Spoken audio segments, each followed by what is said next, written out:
Ți-am furat portofelul ca să cumpăr cea mai scumpă cafea. Ghicește care e? Oh my god, asta o să fie greu. Prima dintre ei, începem cu cea din mijloc.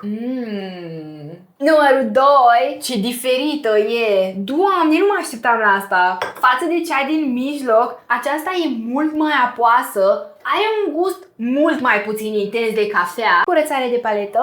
Cafeluța numărul 3. Oh, asta miroase foarte ars. Norocel.